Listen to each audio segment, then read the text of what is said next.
आपका दूसरा सवाल, तो 3 तलाक का कह रहे थे कि मीडिया काफी 3 तलाक उछाल रही है, और इसका क्या जवाब है? अफसोस की बात है कि माशरे में, मुसलमान के माशरे में 3 किस्म की तलाक है। मुसलमान के माशरे में, सोसाइटी में, एक तलाक बिदअत, तलाक तलाक तलाक एक साथ में हो जाती है। एक तलाक हसन, जो तलाक दो, एक माह रुको हैज के लिए, फिर तलाक दो, फिर रुको, फिर तीसरा तलाक दो। और तीसरा तलाक के हसन, जो बिल्कुल सही तरीका है, जो कुरान शरीफ की है, तलाक दो और 3 माह रुको। कुरान की आयत है सूरह बकरा में, सूरह नंबर 2 आयत नंबर 228 में लिखा हुआ है कि जब भी आप तलाक देंगे तो 3 माह या 3 हैज की इद्दत है। तो तलाक पूरे मुकम्मल होने के लिए 3 हैज या 3 माह, 3 मेंस्ट्रुअल साइकिल और 3 मंथली कोर्सेज मस्ट है, कंपलसरी है। अफसोस की बात है कि ये जो इख्तिलाफ उम्मत में है उसकी एक वजह है। एक सही हदीस है, इब्न अब्बास रज़ियल्लाहु अन्हु वो फरमाते हैं कि मोहम्मद सल्लल्लाहु अलैहि वसल्लम के दौर में 3 तलाक एक ही मानी जाती थी। हजरत अबू बकर के दौर में 3 तलाक एक ही मानी जाती थी।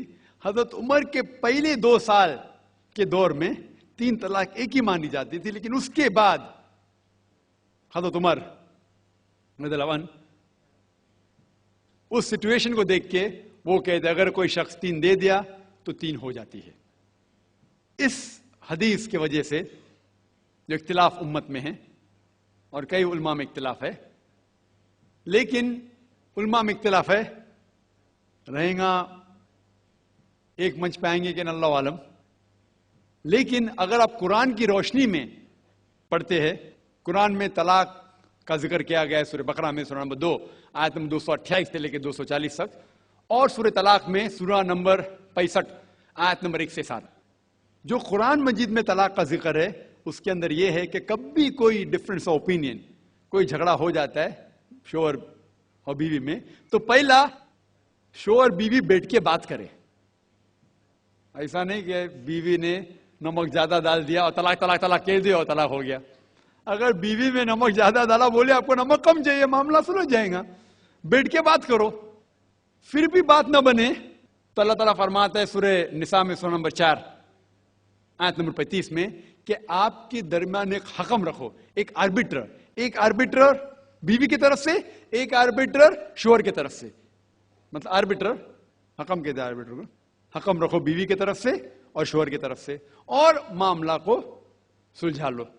फिर भी अगर बात नहीं माने तो आप फिर तलाक दे सकते हैं। तो तलाक देते हैं तो कई उसके क्राइटेरियाज है कि हैज के वक्त तलाक मत दो, जब आप गुस्से में तलाक मत दो, शराब की हालत में तलाक मत दो। उसके बाद जब तलाक दिया जाता है तो 3 माह रुकना चाहिए। तलाक के आसन है जो बिल्कुल सही तरीका है। तलाक दो और 3 माह रुको, और 3 माह के अंदर अगर आप रुजू करना चाहते हैं अपने बीवी से तो रुजू हो सकते, अल्हम्दुलिल्लाह। अगर 3 माह तक आप समझते नहीं मुझे मेरे बीवी से अलग होना ही चाहिए, तो 3 माह के बाद, इद्दत गुजरने के बाद आप दोनों मियां बीवी नहीं रहते, आप अलग हो जाते। लेकिन उसके बाद अक्सर मुसलमान भी नहीं जानते ये कुरान की आयत क्या है। कुरान शरीफ में लिखा हुआ है सूरह बकरा में सूरह नंबर 2 आयत नंबर 232 में कि अगर वो शख्स अपनी पुरानी बीवी से फिर से शादी करना चाहता है तो मत रोकिए। तो अगर तलाक हो चुका है सही तरीके से, तलाक के आसन के तरीके से, और 3 माह हो गए, इद्दत गुजर गई, 6 महीने बाद अगर लगा भाई जो मैंने क्या गलत किया, मैं फिर से शादी करना चाहता है, तो वो आदमी अपनी पुरानी बीवी से फिर से निकाह कर सकता है, लेकिन नया निकाह नया महर, नया निकाह नया महर, जो कई मुसलमान नहीं जानते। अफसोस की बात है कि हम मुसलमान कुरान को तर्जुमे के साथ पढ़े ही नहीं, सही हदीस को तर्जुमे के साथ पढ़े ही नहीं। अगर हम कुरान शरीफ को सही तरीके से पढ़ेंगे और सही हदीस पे अमल करेंगे तो ये जो गलत फहमियां हैं दूर होंगी।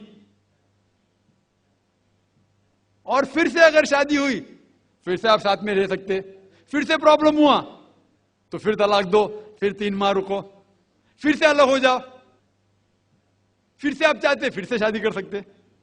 3 बार जायज है, तीसरे बार आखिरी बार है, उसके बाद आप फिर से शादी नहीं कर सकते जब तक वो दूसरी किसी से शादी नहीं करे। लेकिन मैंने अपनी जिंदगी में एक भी शख्स मेरे जिंदगी में नहीं आया जो तलाक के हसन किया, सही तरीके से तलाक दिया, अलहदा हो गए, फिर निकाह हो गया, फिर अलहदा हो गए, फिर निकाह हुआ, फिर अलहदा हुआ। मैंने कोई भी शख्स मेरे जिंदगी में पूरे दुनिया में ऐसा शख्स के बारे में सुना ही नहीं जो सही तरीके से किया और बिछड़ गया, फिर से शादी की, फिर से बिछड़ गया, फिर से निकाह के, फिर बिछड़ गया, फिर शादी करना चाहता है। अगर आप सही तरीके से कुरान के ऊपर अमल करेंगे तो ये नौबत आएंगी नहीं। और कुछ लोग जो इस्लाम को मजाक बनाए और क्या कहते कि अच्छा अगर एक साथ में दे दिए, 3 तलाक दे दिए, हो गई, अभी क्या हलाला करो। कुरान कहता है 3 तलाक एक साथ में भी देंगे तो एक ही होती है। मोहम्मद सल्लल्लाहु अलैहि वसल्लम के वक्त पे 3 भी एक साथ में देना एक ही होता था। हजरत अबू बकर के टाइम में भी 3 तलाक एक ही होता था। हजरत उमर के दौर में लोग जो कहते 3 तलाक 3 होती है, कई उलमा कहते हैं कि उनने ये अपने फतवे पे रुजू किए और उन्हें अफसोस था कि ये फतवा उन्हें दिए, और कई लोग कहते नहीं उनका फतवा सही था। इसमें उम्मत का इख्तिलाफ है। लेकिन अगर कुरान की रोशनी में देखेंगे तो 3 तलाक एक साथ में भी देंगे तो एक ही होती है। हजरत उमर के दौर में रज़ियल्लाहु अन्हु उन्होंने कहा था कि हम उसे कह नहीं सकते, क्या वो गलत है। लेकिन उलमा ये कहते हैं, मिसाल तो इब्न तैमिया, शेख इब्न तैमिया, वो कहते हैं कि ये हजरत उमर में अल्लाह भी प्लीज रज़ियल्लाहु अन्हु, वो मोहम्मद सल्लल्लाहु अलैहि वसल्लम ने जो कहा उसके ऊपर नहीं है, इसीलिए हमें बात मानना चाहिए कुरान और अल्लाह के रसूल की। इसके अंदर हजरत उमर में अल्लाह भी प्लीज थे रज़ियल्लाहु अन्हु, उन्हें रुजू किया, इसीलिए वो कहते कि 3 तलाक भी होंगी तो एक ही होती है, 3 नहीं होती। इसमें उम्मत का इख्तिलाफ इसलिए है कि हमने कुरान पढ़े ही नहीं। हम अगर कुरान पढ़ेंगे सही तरीके से और जाने, कई लोग ये समझते हैं कि तलाक के लिए 3 बार बोलना जरूरी है, अगर 3 बार नहीं कहेंगे तलाक होती ही नहीं। वो उनकी नादानी है, वो उनकी जहालत है। तो हमें क्या करना चाहिए, ये मीडिया उछाल रही है, हम मुसलमानों को ये तलाक का तरीका जो सही तरीका है तलाक के हसन, उसको आम करना चाहिए और ये कहना चाहिए किस बुनियाद पे तलाक दी जा सकती है, कब दी जा सकती है, कैसे मौके पे दी जा सकती है, देना चाहिए कि नहीं। तो ये सब अगर हम मुसलमान आम करेंगे तो इंशाअल्लाह ये इख्तिलाफ जो उम्मत में है वो नहीं रहेगा। और मीडिया उसे उछाल रही है।